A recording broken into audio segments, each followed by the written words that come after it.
Puerto Rican queens on Drag Race are some of the most charismatic characters on the show. With 3 of them being Miss Congeniality winners, it's no wonder why they're so beloved. Unfortunately, they haven't been getting the recognition for their hard work in comparison to more popular queens. They're rarely favored from a production standpoint and typically end up being eliminated during the first half of a season. And I would love to see that change because Puerto Ricans deserve to be properly represented. Hello everyone, my name is Roberto Mateo Alexis Micaelo Cazador Flores de Fontaine, but you may call me Robby for short. I have fought incredibly hard with the YouTube algorithm to ensure that my channel is recommended to viewers who enjoy content centered around Pokémon instead of Drag Race, and yet here we are making a Drag Race related video because that's the audience I've cultivated. First and foremost, however, I strive to be the representation that I seldom get to see in media, especially in the Pokémon community. To my knowledge, I am the only queer Puerto Rican content creator in the Pokémon community, so when I see queer Puerto Ricans on my screen, I feel immense joy. I loved seeing Alyssa Hunter and Cynthia Lee Fontaine so gorgeously captivate me with their presence this All-Star season. Their conversations are so authentic, using our slang shifting between Spanish and English so seamlessly within a single sentence. Both of these queens feature our culture so prominently in their drag as well. Cynthia incorporated the chancla as part of her brand for this All-Star season, constantly mentioning it during confessionals, moments in the workroom, and even including a bedazzled version in her promo look. La chancla is perhaps not the most positive aspect of Latin American culture, but my mom would use sandals to kill bugs around the house, so it still counts. Cynthia is also an incredible beacon of hope that is so representative of our people. Puerto Ricans are some of the most resilient folks in the world who always strive to have each other's backs, even if they politically disagree. During the last runway of the purple bracket, Alyssa featured an outfit of a vejigante. Think of the mask that Eustace used to scare Courage, but with horns all over and a little more grotesque. The vejigante is a character in Spanish folklore that represents evil and the devil, more specifically the Moors who fought St. James in the Battle of Clavijo in the year 844. Vejigantes used to be the mischief makers who engage in intimidating behavior to pressure passers-by back into the Catholic Church, sometimes holding air-filled cow bladders, which is where the name stems from, vejiga gigante, which translates to giant bladder. Nowadays, the vejigantes are a symbol of resistance to colonialism and imperialism after the indigenous Tainos of the Caribbean influenced the image of the vejigante into the colorful, horned creatures we see today. These masks are either made with coconut shells or out of paper mache, which is why Alyssa's runway perfectly fits the brief of a paper-themed runway. Along with the many other Puerto Rican queens we've seen on the show, Alyssa and Cynthia are the truest Puerto Rican representation that I could have asked for. However, I can't help but wonder why Puerto Rican queens are so poorly misrepresented on RuPaul's Drag Race. Okay, all right. I wouldn't go as far as saying that native Puerto Rican queens have been mistreated by production, but after the way Cynthia was put in the bottom for her arguably funny Snatch game, I'm not so sure I agree with that statement anymore. Cynthia's portrayal of a well-recognized fictional character was, at the very least, well thought out. It had a point of view, she fulfilled the first rule of improv by volleying responses with the rest of the people in that room, and, most importantly, made RuPaul laugh, which has been the brief since the inception of this challenge. Dracula is the original vampire, a character that was modified by Bram Stoker into the bat-like, blood-sucking humanoid we know today. I understand that she could have taken this character further. For example, Cynthia's first response grabbed a page from Ginger Minj's book as Adele by replying that Dracula is just from Transylvania. She could have added some more banter afterwards, like, "Just from Transylvania, are you trying to dox me? Do you want people to break into my castle and rob me in broad daylight? Speaking of daylight, can we please turn these lights down? I can feel my skin burning." To say, however, that Cynthia's responses made no sense is a deluded attempt to diminish the clever puns she delivered in this performance. Dracula's tooth falling out because he hadn't been to the dentist in 100 years is hilarious because vampires need their fangs to suck blood. Dracula holding the title of a phlebotomist is also hilarious because phlebotomists are the people in hospitals that take your blood samples. Cynthia was given a similar critique to Lexi Love on season 17, which Lydia B. Collins actually pointed out in Untucked. Cynthia was given a bottom placement, whereas Lexi was given a top placement, when Lexi didn't have a point of view with Gilbert Gottfried whatsoever. And she literally forgot the first rule of improv: yes and. I can understand from a production standpoint why we would want to keep Lexi in the competition. She had a monumental breakthrough towards the end of the season when she realized she was comparing herself to Susie Toot, even going as far as saying that she was jealous of Susie's theater background because Lexi chose a life of vices. Her story is important for many people struggling with addiction and homelessness. But Cynthia's story is important too. She is a survivor of liver cancer who continues to persevere despite the challenges of everyday life after multiple surgeries and treatments. If they wanted to preserve Cynthia on the show, they could have placed Lydia in the bottom with Mistress Isabel Brooks, playing into that smaller storyline of Mistress adopting Lydia as her drag daughter, just like they did in the following episode. You may disagree that Lydia should have been in the bottom 2, in the same way that many of us disagree with Cynthia's bottom 2 placement, but we're speaking purely from the perspective of creating the best TV possible, while also prioritizing a Puerto Rican representative. Cynthia went into the semifinals fair and square because she benefited from the MVQ point system in the same way that Mistress did in Bracket 2. While Mistress manipulated the system in her favor, Cynthia received her points by being a genuine, caring figure. Cynthia could have been the jubilant presence that balanced Mistress's shady and ubiquitous personality, especially after the rampage Mistress went on during the talent show episode. After the narrative payoff we got from Acid Betty's final MVQ point in the final bracket, shout out to Be Like Boy because that video was incredible. It's a shame that they did not prioritize Cynthia's story. Whenever I'm asked to pick one queen from the show to set apart as the prime Puerto Rican representative, I always choose Alexis Mateo, particularly during her run on All Stars 5.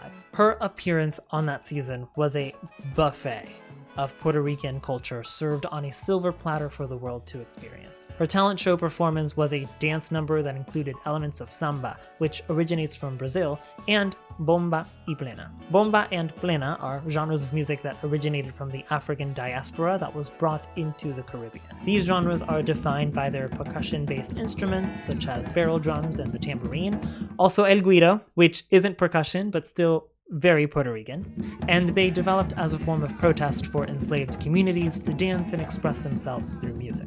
That performance was so fun and had a lot of cultural significance for me, and I'm still mourning the loss of that challenge win to this day. What do you mean to tell me that the only Puerto Rican in that cast didn't win the challenge in front of Ricky Martin, another Puerto Rican? He was vibing with her. Ricky Martin is watching me, so I want to get really spicy up in this. This is the lack of production favoritism that I mentioned during the introduction. The win instead went to India Farah, who ended up with a track record similar to Roxy Andrews on All Stars 2. India also villainized Alexis Mateo throughout this god-awful season, ensuring both Alexis's elimination before the finale and this gold standard TV moment during the voting portion. You're a liar, and this is why The fans don't like you. And how could we forget her absolutely brilliant Snatch Game performance as Walter Mercado? He was a TV personality known for his astrology segments, and he always appeared in these heavily decorated costumes and extravagant capes. I remember him for wearing so many rings on his fingers, and I'm just now realizing that's partially what inspired the regal design for my first D&D character, Eliezer. Walter was very campy, very queer-coded, and very androgynous. Think of Walter Mercado as the Puerto Rican Miss Cleo. This man was an iconic pillar of Latin American television, dare I say, in the same tier as La Doctora Ana Maria Polo from Caso Cerrado. There are other moments on Drag Race that define Puerto Rican excellence, such as the only Spanish lip sync between Yara Sofia and Carmen Carrera on Season 3, Kenya Michaels' boxing look from Season 4, Miss Vangees' entrance look from All Stars 9, and this country realness runway from Jessica Wilde on Season 2, because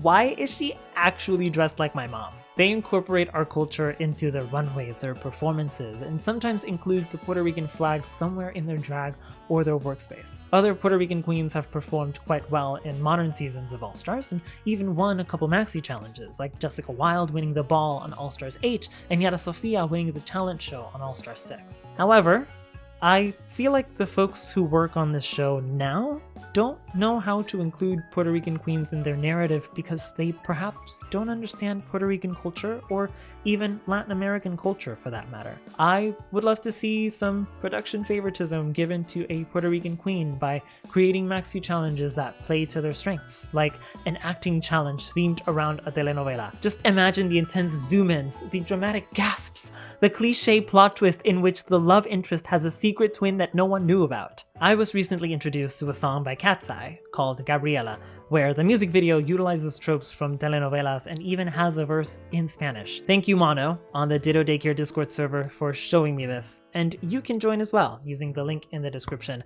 We host watch parties for the latest American seasons of RuPaul's Drag Race and All-Stars. They could also borrow tropes from Jane the Virgin, a telenovela-style show that was incredibly well written and digestible for an American audience. There is plenty of material to research from, and I just know that it would be an iconic episode. You could also throw in a couple of escándalos in there for an easy laugh from RuPaul, considering that's the only Spanish word that RuPaul apparently knows. And this sort of ties into an underlying issue we've had with RuPaul for years. English is not my first language, and in an acting challenge, I know that I can do it more. Her sense of humor has stayed within the realm of the 90s and early 2000s, a time when it was more socially acceptable to laugh at other people with non-American accents. If we look at the first 3 seasons of RuPaul's Drag Race, seasons where native Puerto Rican queens actually made it farther than 9th place, their language barrier was sort of an advantage. Season 3 in particular gave Yara Sofia high placements for comedy challenges despite her strong accent. During her stand-up set, she was very over the top and ridiculous for a story that was actually very funny to tell. What the hell is Sheekin? What the hell is Sheekin? During the improv challenge in which she played the role of a weatherwoman, she garnered many laughs in moments that perhaps didn't have a surefire punchline. But she was funny because she was simply being herself. And in the workout video challenge, she introduced herself in Spanish and coined her signature slogan, Echa pa'lante, which is a Puerto Rican saying that we say to motivate others to keep moving forward. Hi, hoy le voy a enseñar un ejercicio espectacular. Cause you like Latin guy, you have to work your body, darling. In each of these instances, she was her authentic Puerto Rican self, showcasing our language and our culture and making fun of Hispanic stereotypes in the same way that Manila Luzon poked fun at Asian stereotypes that same season. Kristen, you were on a 2-hit TV show.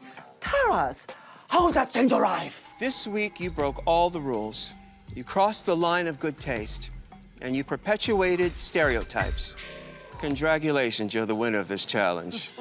Social media also plays a huge factor because of the lack of media literacy from many Drag Race fans, and because media outlets are so fearful of backlash that they must remain politically correct. Let's remember the critique given to Nymphia Wind on season 16 during the Office Presentation Challenge. Michelle said that she felt uncomfortable over Nymphia's stereotypical Asian accent because she wasn't sure if it was okay to laugh. You laid heavily into a characterization. It was actually, I don't know if I should be laughing without getting in trouble. I can't do the dishes.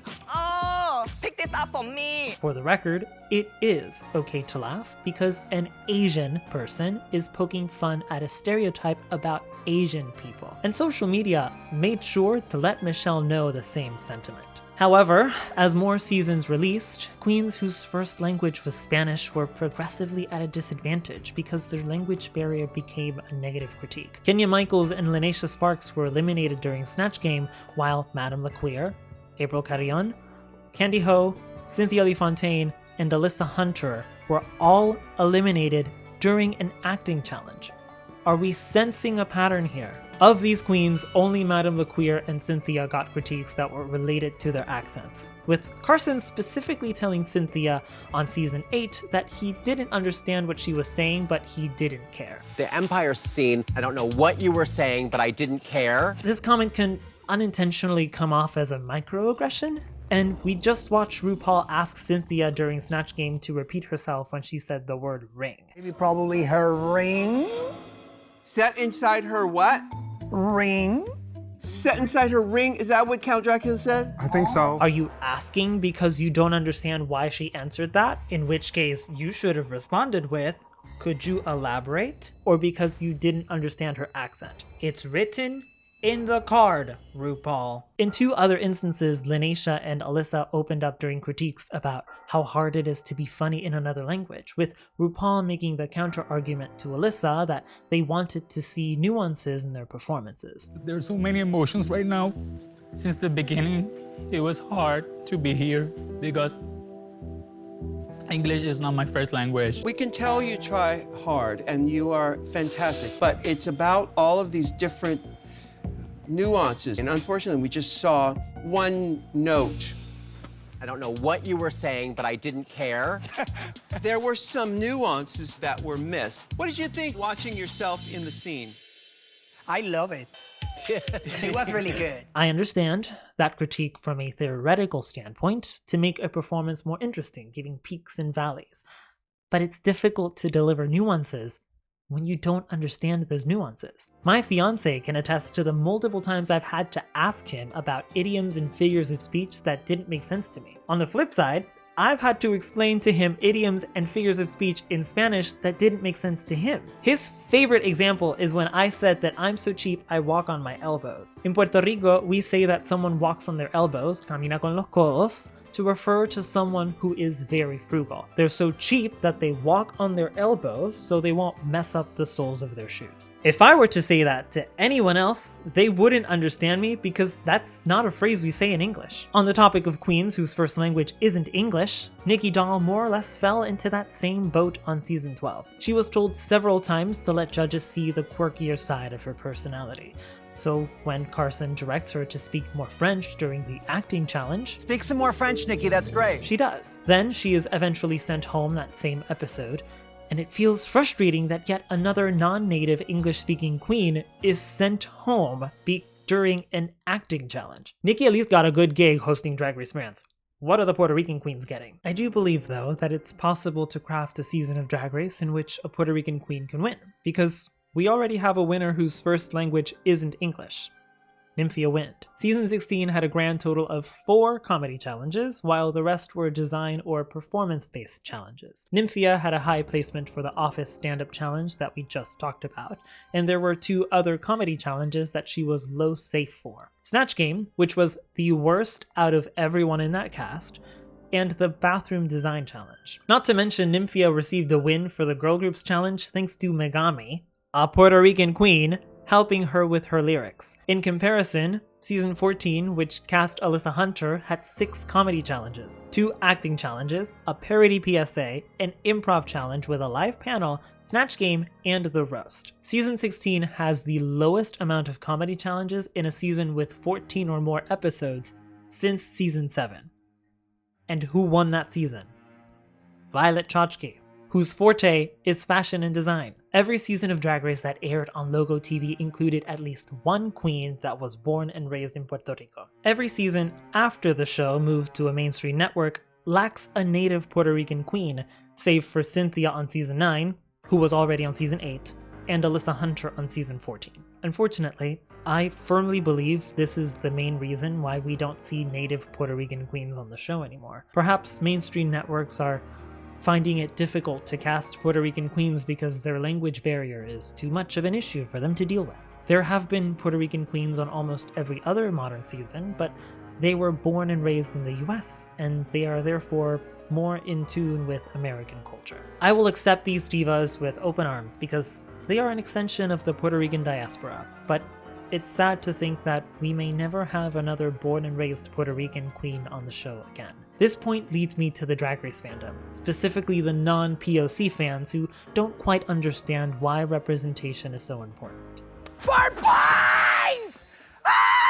Representation in media is very important because it exposes us as viewers to different cultures that we wouldn't otherwise have the chance to experience. But it needs to be properly showcased. Ginger Minj, for example, doesn't spark that same feeling of joy because she has never once spoken about being Puerto Rican in any capacity besides the fact that she has Puerto Rican descent. Oh, no. I paint like a white woman for the privilege, but I'm a Puerto Rican boy, honey. I love cutting things. That's right. You're Puerto Rican too. I am. Nobody, like, why do they like talk about that on your reality TV show appearances? I don't know that's that exciting. In a video with these two gentlemen hosting a cooking show with queens from Drag Race, Ginger didn't think it was that interesting to tell people that she's Puerto Rican, which leads me to believe that she has no interest in the culture. This became a more bothersome issue, at least for me specifically, when the Drag Race fandom raised the claim that the cast for this season of All Stars had the most Latina queens ever. Half of the cast have some sort of Hispanic descent. Aja, Alyssa Hunter, Cynthia Lee Fontaine, Ginger Minj, Nicole Paige Brooks, and Olivia Lux as the Puerto Rican representation, and Denali, Georges, and Mistress Isabel Brooks as the Mexican representation. I will set the latter group aside because I'm not Mexican and therefore shouldn't speak on behalf of them, but I can speak about the former set of queens. Alyssa and Cynthia, as we established, are obviously wonderful Puerto Rican representation as people that were born and raised on the island. The conversation, though, gets more nuanced when we start talking about the rest of these queens, all of whom were born and raised in the US. Many first-generation Americans that come from immigrant families are told to assimilate to American culture, which then results in this weird middle ground for kids with, in this case, Hispanic parents who discourage them from learning their parents' native language and culture. In the case of Puerto Ricans, we are born with American citizenship due to the Jones-Shafroth Act of 1917, which granted Puerto Ricans United States citizenship, so that we could fight their wars for them. Latin American kids were told to assimilate to American culture in the hopes of experiencing less bullying and racism from their peers, but that's only a short-term solution that doesn't actually solve the problem. Instead, it creates a disconnect in their identity that typically manifests in one of two ways in their adulthood. They either try to mend their connection or they reject their culture entirely, both of which are usually met with a humiliating identity crisis because everyone who was raised in Puerto Rico makes them feel like they're not Puerto Rican enough when really their parents didn't put enough effort to show them the culture.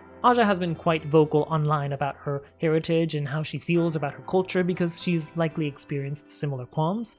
Even if Aja doesn't know Spanish fluently, even if she doesn't know all the bits of Latin history and culture, I still feel somewhat represented by her because she claims her culture. I can see elements of our culture in the way she expresses herself and in her drag, like her little Banji kitty look from All Stars 3, or in her talent show number from this All-Star season, which she said was inspired by her religion, and some Puerto Ricans indeed practice Santeria. I specifically remember the rumors of my high school Spanish teacher saying that he practiced Santeria. I'm sure Olivia Lux has had these experiences too, and I feel somewhat represented by her as well. When I think of Olivia's Beat It runway from season 13, I think of the girls in my school who used to dress exactly like that. Or her Coming and Going runway from this season, which reminds me of Celia Cruz, who became known as the Queen of Salsa in the 50s. Like a big can?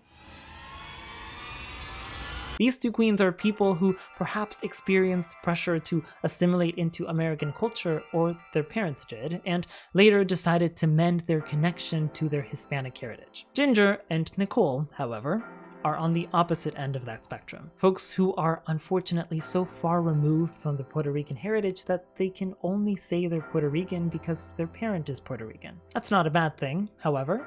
It's a completely valid existence, but when it comes to representation in media, I can't say that I feel represented by them. Nicole is someone who isn't super internet savvy and hasn't been on the show for many episodes, but she hasn't expressed pride for her Puerto Rican or even Italian heritage, to my knowledge. Ginger, on the other hand, has been on the show 4 times now, and has only ever expressed her connection to her Southern roots. She had an entire storyline on All-Star 6 about being a Southern queen from Florida. Ginger's other parent is Irish, which she also hasn't commented on or expressed a cultural connection to. This conversation can extend to Violet Chachki as well, who has Ecuadorian parents but has never expressed pride for Ecuadorian culture in any significant way. Hence why I stated in my season 17 Pokémon teams video that we haven't had a Latina winner since Bianca Del Rio, because for all intents and purposes, Violet Chachki is white. If you insist that we should be happy with the representation we have,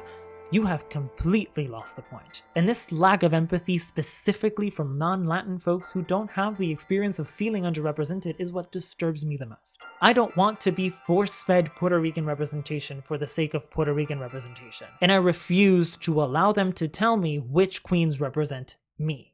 I cannot accept Ginger Minj as the first Latina winner of All Stars, or the first Puerto Rican winner, because she doesn't represent the Latin American community.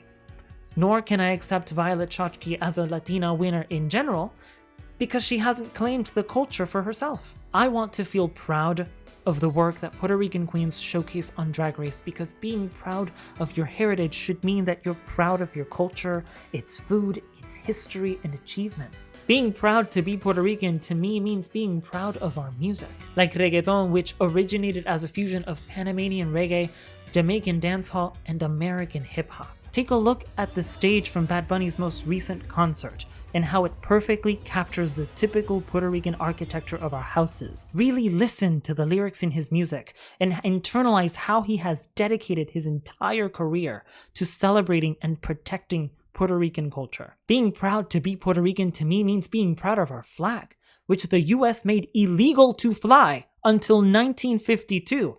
Why do you think that's back there? And that's why we showcase our flag everywhere. Public figures in any form of media should strive to be the representation they want to see for themselves. And we as viewers need to search for the people in media that properly represent us. Your ethnicity is not tied to your identity, but I cannot allow myself to settle for characters that barely represent me just because they're ethnically Puerto Rican. If they're not putting in the effort to showcase themselves as Puerto Rican, or Latin American for that matter, then we need to accept them for the culture they actually represent. Your experience may be different than mine, but if we're going to have a Puerto Rican queen on the show, I would like them to be as connected to my culture as I am. And most importantly, I would like for the show to celebrate my culture as much as I do. Thank you so much for watching. Leave a like if you enjoyed this video, and as always, I appreciate you being here.